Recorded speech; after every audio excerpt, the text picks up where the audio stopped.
بسم اللہ الرحمن الرحیم۔ السلام علیکم۔ روزانہ واقعات سننے کے لیے اس چینل کو سبسکرائب کریں۔ وہ 7 مارچ 627 عیسوی کے دن کا تیسرا پہر تھا۔ خالد جن ایک منتخب سواروں کے ساتھ خندق کی طرف بڑھا۔ اس نے خندق پھلانگنے کے لیے کچھ فاصلے سے اپنے گھوڑے کو ایڑ لگائی، مگر اس مقام کے پہرے پر جو مسلمان کہیں چھپے بیٹھے تھے انہوں نے تیروں کا مینا برسا دیا۔ خالد نے لگام کو پوری طاقت سے کھینچا اور اس کا گھوڑا خندق کے عین کنارے پر جا رکا۔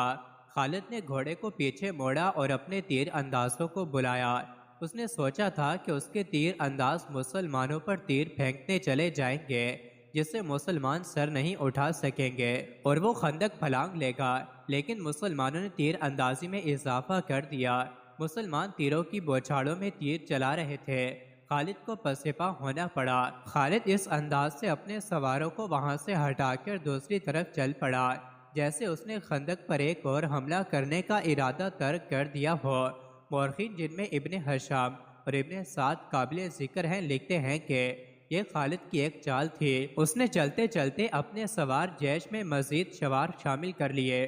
اس نے سوچا یہ تھا کہ اسے پسپا ہوتے دیکھ کر مسلمان پہرے دار ادھر ادھر ہو جائیں گے۔ اس نے ادھر دیکھا، وہاں سے اسے کوئی پہرے دار نظر نہ آیا۔ اس نے اپنے دستے کو خندق کی کم چوڑائی والے مقام کی طرف موڑ کر سر پر دوڑا دیا۔ خالد کی یہ چال صرف اس حد تک کامیاب رہی کہ اس کے 3-4 گھڑ سوار خندق پھلانگ گئے۔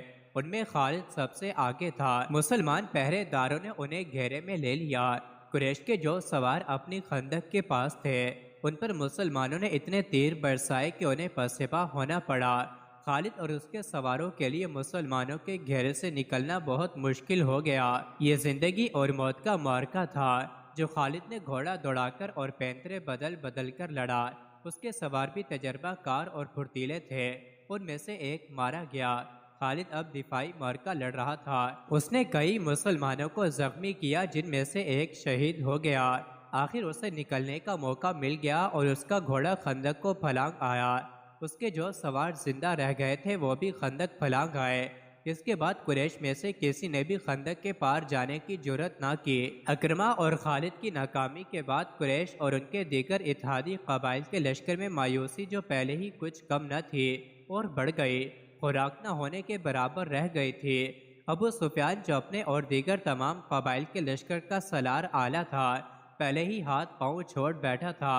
خالد، اکرمہ اور صفوان نے یہ ظاہر کرنے کے لیے کہ ان کا لشکر زندہ و بیدار ہے یہ کارروائی جاری رکھی کہ وقتاً فوقتاً خندق کے قریب جا کر مسلمانوں کی خیمہ گاہ پر تیر برساتے رہے۔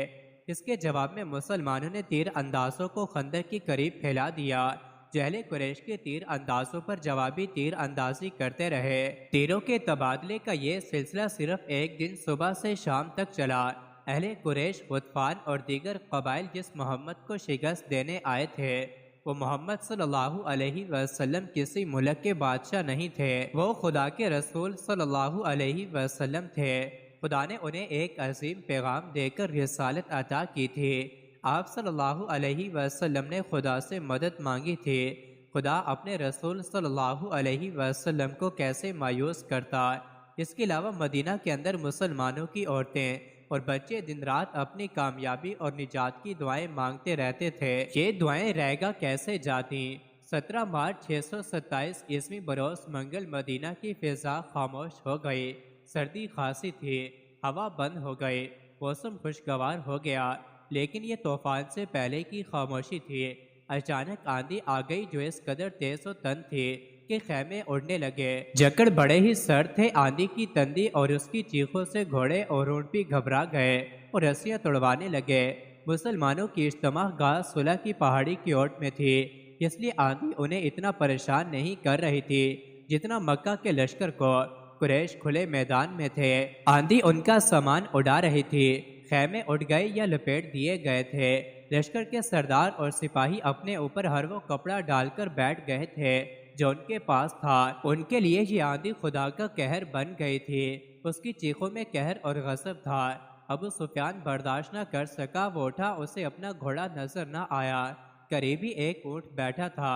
ابو سفیان اونٹ پر چڑھ بیٹھا اور اسے اٹھایا۔ مورخ ابن ہشام کی تحریر کے مطابق ابو سفیان بلند آواز سے چلانے لگا، اے اہل قریش، اے اہل غطفان، کعب بن اسد نے ہمیں دھوکہ دیا ہے، آندھی ہمارا بہت نقصان کر چکی ہے، اب یہاں ٹھہرنا بہت خطرناک ہے، مکہ کو کوچ کرو، میں جا رہا ہوں، میں جا رہا ہوں۔ اس نے اونٹ کو مکہ کی طرف دوڑا دیا۔ خالد کو آج وہ منظر یاد آ رہا تھا۔ تمام لشکر جسے مکہ سے مدینہ کی طرف کوچ کرتے دیکھ کر اس کا سینہ فخر سے پھیل گیا تھا اور سر اونچا ہو گیا تھا۔ ابو سفیان کے پیچھے پیچھے ڈری ہوئی بھیڑوں کی طرح جا رہا تھا۔ خالد اور عمرو بن العاص نے اپنے طور پر سوچا تھا کہ ہو سکتا ہے مسلمان عقب سے حملہ کر دیں، چنانچہ انہوں نے اپنے سوار دستوں کو اپنے قابو میں رکھ کر لشکر کے عقب میں رکھا تھا۔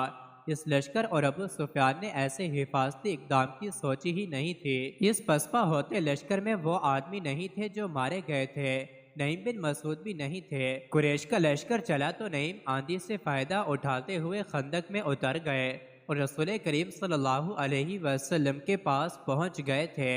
آج خالد مدینہ کی طرف اسی راستے پر جا رہا تھا جس راستے سے اس کا لشکر ناکام واپس گیا تھا۔ اسے شیخین کی پہاڑی نظر آنے لگی تھی۔ آندھی نے تاریخ اسلام کا رخ موڑ دیا۔ آندھی نے یہ حقیقت واضح کر دی کہ خدا حق پرستوں کے ساتھ ہوتا ہے۔ رسول اکرم صلی اللہ علیہ وسلم کے دشمنوں کی پسپائی تینکوں کی مانند تھی جو آندھی میں اڑے جاتے ہیں اور انہیں ایک دوسرے کی خبر نہیں ہوتی۔ خالد کو یہ پریشانی لاحق تھی کہ مسلمان تعاقب کریں گے، لیکن مسلمانوں نے تعاقب کی سوچی ہی نہیں تھی۔ اس آندھی میں تعاقب اور لڑائی مسلمانوں کے خلاف بھی جا سکتی تھی۔ جس دشمن کو خدا نے بھگا دیا تھا اس کے پیچھے جانا دانش مندی نہیں تھی۔ البتہ رسول کریم صلی اللہ علیہ وسلم کے حکم سے چند ایک آدمیوں کو بلندیوں پر کھڑا کر دیا گیا تھا کہ وہ دشمن پر نظر رکھیں، ایسا نہ ہو کہ دشمن کہیں دور جا کر رک جائے اور منصب ہو کر واپس آ جائے۔ آندھی اتنی مٹی اور ریت اڑا رہی تھی کہ تھوڑی دور تک بھی کچھ نظر نہیں آتا تھا۔ بہت دیر بعد 3-4 مسلمان گھڑ سوار اس جگہ سے خندق پھلانگ گئے جہاں سے اکرمہ اور خالد کے گھوڑوں نے خندق پھلانگی تھی۔ وہ دور تک چلے گئے، انہیں اڑتی ہوئی گرد اور ریت کے سوا کچھ بھی نظر نہ آیا۔ وہ رک گئے لیکن واپس نہ آئے۔ شام سے کچھ دیر پہلے آندھی کا زور ٹوٹ گیا اور جھڑ تھم گئے، فضا صاف ہو گئی اور نظر دور تک کام کرنے لگی۔ دور افق پر زمین سے گرد کے بادل اٹھ رہے تھے۔ وہ اہل قریش اور ان کے اتحادی قبائل کی پسپائی کی گرد تھی جو ڈوبتے سورج کی آخری کرنوں میں بڑی صاف نظر آ رہی تھی۔ یہ گرد مکہ کو جا رہی تھی۔ تعاقب میں جانے والے مسلمان سوار اس وقت واپس آئے جب رات بہت گہری ہو چکی تھی۔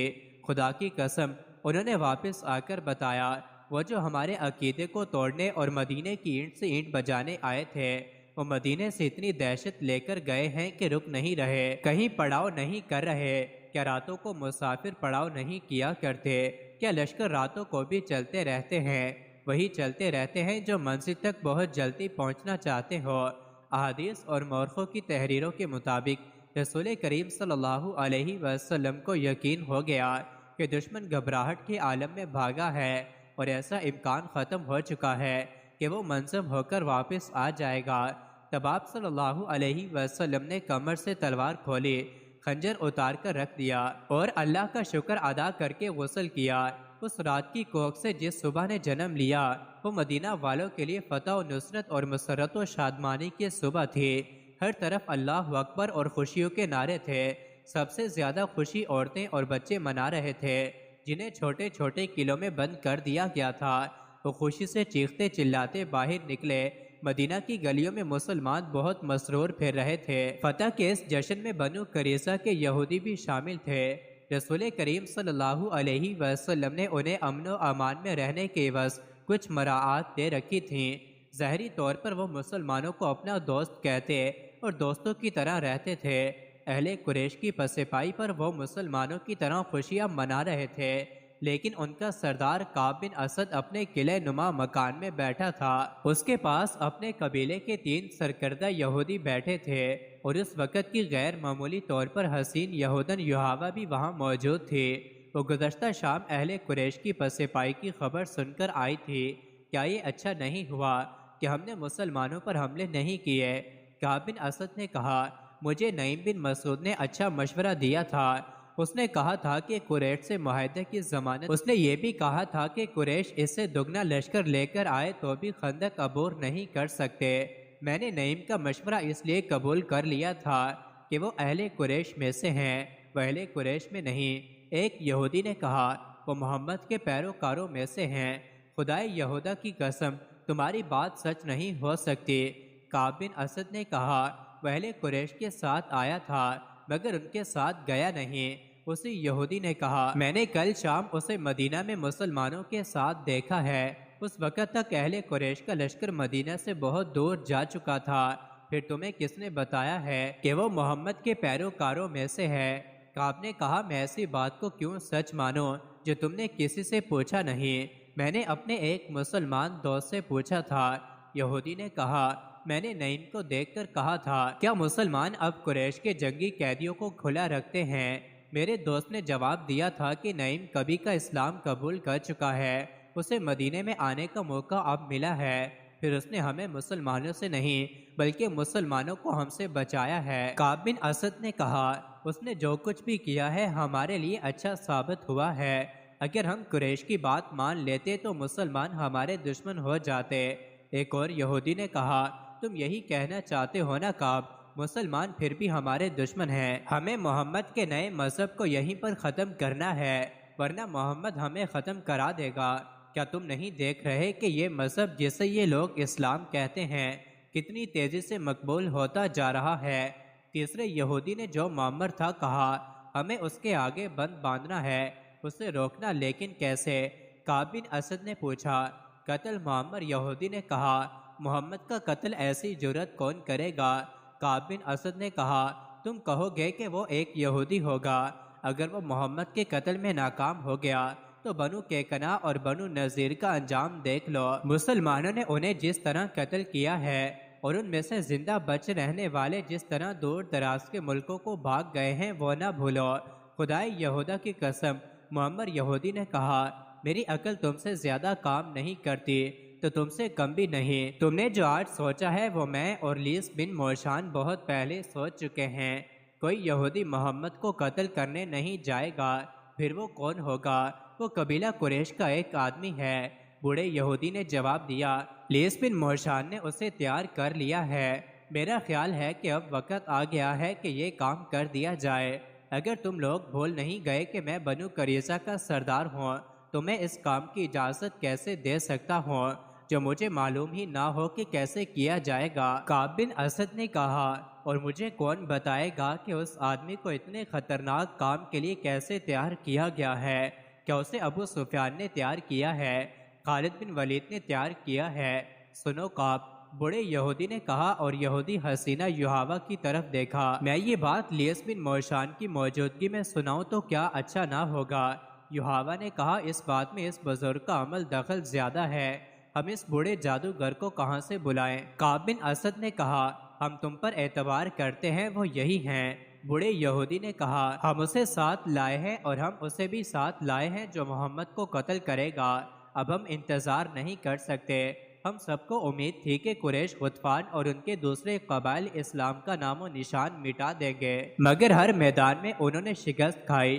ہم نے انہیں مدینے پر حملے کے لیے اکسایا تھا، وہ یہاں سے بھی بھاگ نکلے۔ خدائے یہودا کی قسم، کعب تم نے مسلمانوں پر عقب سے حملہ نہ کر کے بہت برا کیا ہے، میں اس کی وجہ بتا چکا ہوں۔ کعب بن اسد نے کہا، وجہ صحیح تھی یا غلط؟ معمر یہودی نے کہا، وقت ہاتھ سے نکل گیا ہے، اب ہم قریش کی فتح کا انتظار نہیں کر سکتے۔ اس نے یحاوہ سے کہا، لیس بن موشان کو بلاؤ، دوسرے کو ابھی باہر رکھو۔ یحاوہ کمرے سے نکل گئی، واپس آئی تو اس کے ساتھ لیس بن موشان تھا۔ وہ ایک بوڑھا یہودی تھا جس کی عمر 70 اور 80 برس کے درمیان تھی۔ اس کے سر اور داڑھی کے بال دودھ کی طرح سفید ہو چکے تھے، داڑھی بہت لمبی تھی۔ اس کے چہرے کا رنگ سرخ و سفید تھا۔ اس نے اونٹ کے رنگ کی قبہ پہن رکھی تھی۔ اس کے ہاتھ میں لمبا عصا تھا جو اوپر سے سام کے پھون کی طرح تراشا ہوا تھا۔ لیس بن موشان کو یہودیوں میں جادوگر کے نام سے شہرت حاصل تھی۔ شعبدہ بازی اور کالے علم میں وہ مہارت رکھتا تھا۔ وہ مکہ اور مدینہ کے درمیان کسی گاؤں کا رہنے والا تھا۔ اس کے متعلق بہت سی روایات مشہور تھیں، جن میں سے ایک یہ تھی کہ وہ مردے کو تھوڑی سی دیر کے لیے زندہ کر سکتا ہے، اور وہ کسی بھی مرد یا عورت کو اپنے تابع کرنے کی طاقت رکھتا تھا۔